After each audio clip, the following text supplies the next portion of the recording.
अस्सलाम वालेकुम। सो आज हम पढ़ेंगे odontogenic infections, right?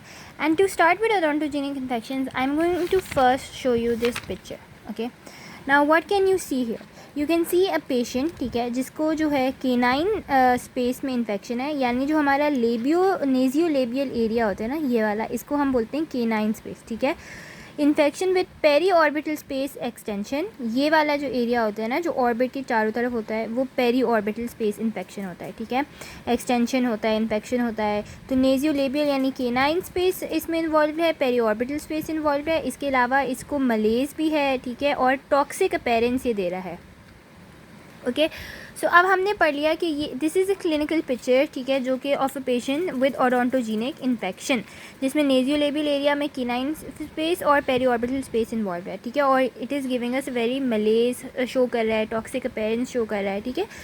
तो ये हमें समझ आ गया। And then basically it's very important that we understand the common areas of extra oral swelling. Okay, for example अगर किसी का ऑर्बिट इन्वॉल्व है तो हम बोलते हैं कि उसका पेरी ऑर्बिटल स्पेस में स्वेलिंग है, ठीक है। अगर किसी का टेम्पल एरिया इन्वॉल्व है तो हम बोलेंगे कि उसका डीप टेम्पोरल स्पेस या सुपरफिशियल टेम्पोरल स्पेस इन्वॉल्व है, ठीक है। अगर किसी का नेजियोलेबियल एरिया इन्वॉल्व है which is this one of course, then the canine space involve. अगर किसी का चीक इन्वॉल्व है which is this area, right, then we say that the buccal space is involve. अगर किसी का एंगल ऑफ मैंडिबल इन्वॉल्व है which is like this area, then we say that the lateral pharyngeal space is involve. अगर किसी का inferior border of mandible, ठीक है, inferior border of mandible और नेक इन्वॉल्व है, यानी lateral side of neck involve है, तो हम कहते हैं सब मैंडिबुलर स्पेस इन्वॉल्व है।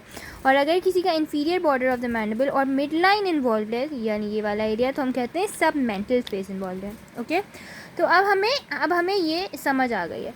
Now let us go through कि ये जो ओडोंटोजेनिक इन्फेक्शन है, राइट, इसकी माइक्रोबायोलॉजी क्या है, which is of course very important to understand. अब माइक्रोबायोलॉजी में ना हमारे पास दो किस्म के माइक्रोबायोलॉजी में दो किस्म के बैक्टीरियाज होते हैं, ठीक है। एक हमारे पास होता है एरोबिक एंड एनारोबिक, ठीक है, जिसमें ग्राम पॉजिटिव कोकाई आ जाते हैं। और दूसरा हमारे पास होता है एनारोबिक, ठीक है, जिनको ऑक्सीजन की ज़रूरत नहीं होती। सो एरोबिक वो होते हैं जो कि ऑक्सीजन में ग्रो करते हैं, ठीक है। एनारोबिक वो होते हैं जो कि बेसिकली ऑक्सीजन के बगैर ग्रो करते हैं। और एनारोबिक ग्राम रॉड्स, नेगेटिव रॉड्स भी होते हैं, ठीक है, पॉजिटिव कोकाई भी होते हैं, और एरोबिक में सिर्फ पॉजिटिव कोकाई होते हैं। अब एरोबिक में जो होते हैं which is again BCQ point, वो हमारे पास स्ट्रेप्टोकोकस विरिडेंस होते हैं, ठीक है, वेरी इंपॉर्टेंट। और एनारोबिक में हमारे पास कौन से होते हैं, प्रेवोटेला और बैक्टीरियोइड्स। सो ये इंपॉर्टेंट BCQ पॉइंट है कि एरोबिक में जिनको ऑक्सीजन की ज़रूरत नहीं है, ठीक है, which do not require oxygen, उसमें हमारे पास होते हैं स्ट्रेप विरिडेंस। और एनारोबिक में कौन से हमारे पास, प्रेवोटेला और बैक्टीरियोइड्स। अब मोस्टली ओडोंटोजेनिक इन्फेक्शंस में मिक्स्ड होते हैं, यानी एरोबिक प्लस एनारोबिक, जो कि ऑक्सीजन के बगैर और ऑक्सीजन के साथ में दोनों में फैकल्टेट कर रहे हैं, ठीक है। और ये जो हैं वो 70% ऑफ द बैक्टीरिया और the microbiology consist of A mixed microbio. Okay, बाकी 25% होते हैं जो सिर्फ एनारोबिक होते हैं, और एरोबिक में सिर्फ 5% होते हैं। सो हमने बोला है कि ये जो स्ट्रेप विरिडेंस है ना, ये फैकल्टेटिव ऑर्गेनिज्म है। क्या मतलब ये दे कैन सर्वाइव विद और विदाउट ऑक्सीजन। ओके, ये जो एरोबिक और एनारोबिक है ये फैकल्टेटिव ऑर्गेनिजम्स हैं। अब बैक्टीरिया आ गया, ठीक है, मतलब हमने माइक्रोबायोलॉजी इसकी समझ ली। बैक्टीरिया जो है, ठीक है, अगर शुरू में होता है तो बेसिकली इतना सीरियस कॉम्प्लिकेशन वाली बात नहीं होती। मसला जब होता है जब वो इन्फिल्ट्रेट करता है into the deeper soft tissues, okay, और पेनिट्रेट करता है पोटेंशियल स्पेसेस के अंदर। पोटेंशियल स्पेसेस क्या होती हैं, पोटेंशियल स्पेसेस वो स्पेसेस होती हैं जो क्रिएट की गई होती हैं। फॉर एग्जांपल हमें पता है कि दो मसल्स हैं वो एक दूसरे के बीच में लाइक जुड़े हुए होते हैं, राइट, या तो जॉइंट्स हैं वो एक दूसरे के बीच में जुड़े हुए होते हैं।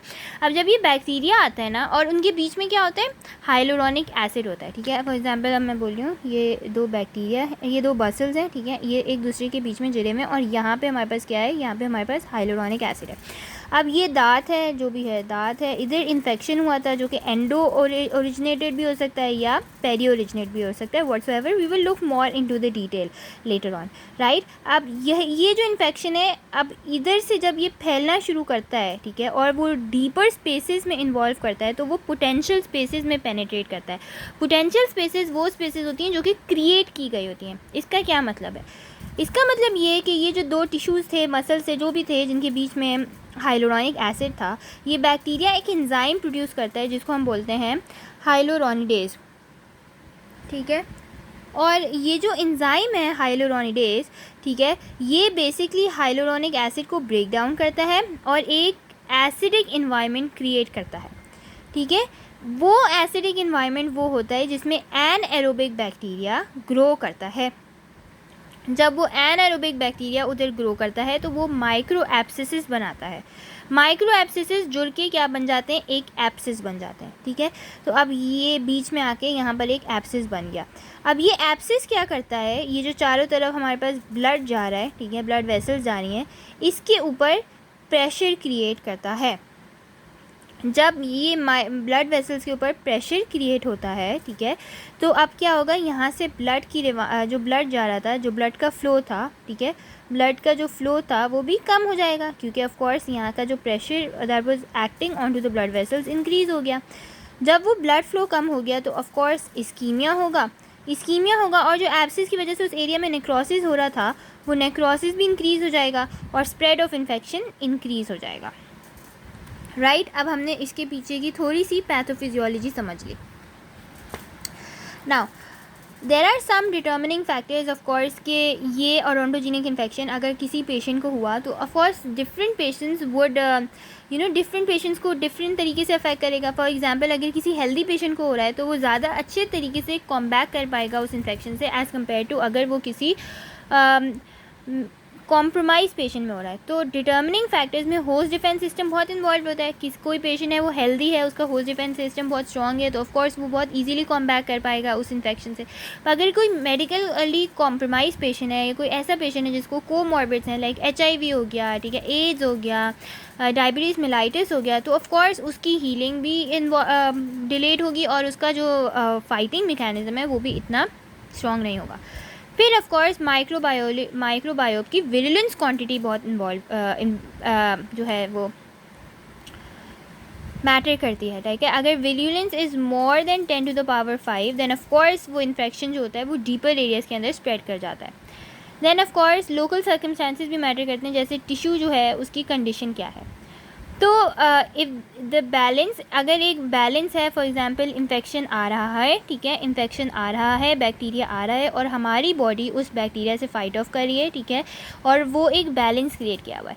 किसी भी वजह से हमारी फाइटिंग कैपेबिलिटी जो है कम हो जाएगी, यानी छोटा सा और बैक्टीरिया का आना ज़्यादा हो जाएगा, तो now this will create an imbalance, जिसकी वजह से बैक्टीरिया जो है वो हावी हो जाएगा और हमारा इन्फेक्शन स्प्रेड करने लगेगा, right.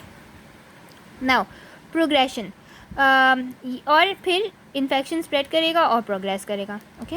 Now there are different sources, okay. ये ओडोंटोजेनिक इन्फेक्शन है पर इसकी कोई इटियोलॉजी तो होगी ना, इसकी कोई सोर्स तो होगी ना। सो डिफरेंट सोर्सेज होते हैं। वो सोर्सेज या तो हमारे पास एंडो रिलेटेड हो सकती हैं या फिर पेरियो रिलेटेड हो सकती हैं। एंडो रिलेटेड में क्या होगा, यानी केरियस दांत है या फ्रैक्चर्ड दांत है जिसका पल्प जो है वो नेक्रोटिक है, ठीक है। और पेरियो रिलेटेड में क्या हो सकता है, इम्पैक्टेड दांत है, उसके ऊपर पेरिकोनाइटिस है, वो इन्फेक्शन स्प्रेड कर करके डीप बकल स्पेसेस और डीप स्पेसेस के अंदर गया और इन्फेक्शन स्प्रेड कर गया, या किसी के डीप पेरियो पॉकेट्स हैं, ठीक है। तो it can be, this is endo related, okay, और it can be perio related. इन दोनों में क्या होता है कि दोनों में इन्फेक्शन जो है वो बोन को इरोड करता है और वो बोन को उस पार्ट से इरोड करता है जहाँ पे सबसे कम रेजिस्टेंस होती है, और इसका मतलब अभी हम बेटर समझते हैं, ठीक है। सो either the etiology is endo related or the etiology is perio related. In both of these things, what is it doing is that it is eroding the bone and it is moving through the path of least resistance. अब book में लिखा हुआ है, so this can be a BCQ point, right, कि अगर endo origin होता है, ठीक है, एंडो ओरिजिन में वो फेशियल और लिंगुअल कॉर्टेक्स ऑफ मैक्सिला और मैंडिबल को इरोड करता है, okay, and I will show you the pictures. ठीक है, इसकी मैं पिक्चर दिखाती हूँ, बट हमें दो चीज़ें जहन में रखनी है कि इरोजन किस चीज़ पे डिपेंड कर रहा है। एक तो इरोजन डिपेंड कर रहा है कि वो इन्फेक्शन की सोर्स कहाँ पर है।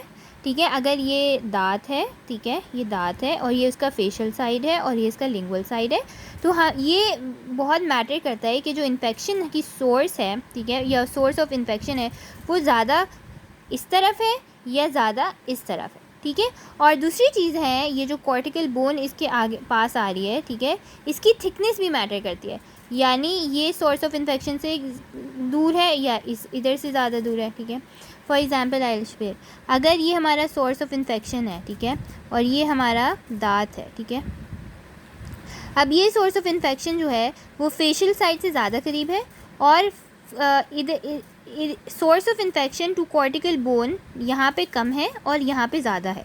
ठीक है, तो ऑफ कोर्स इन्फेक्शन यहाँ से इरोड करने की कोशिश करेगा। क्यों? क्योंकि this is the path of least resistance.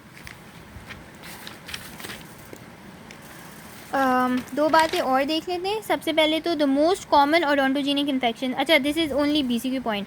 Most common odontogenic infection जो होता है वो वेस्टिबुलर स्पेस में होता है ऑफ एंडो ओरिजिन, और हाँ I will show you what this means afterwards.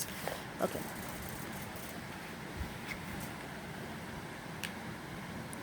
Now let me show you. What I was trying to say is कि when the cortical, अच्छा अब हमने दो चीज़ें पढ़ ली, ठीक है, सोर्स ऑफ इन्फेक्शन डिपेंड करता है, ठीक है, और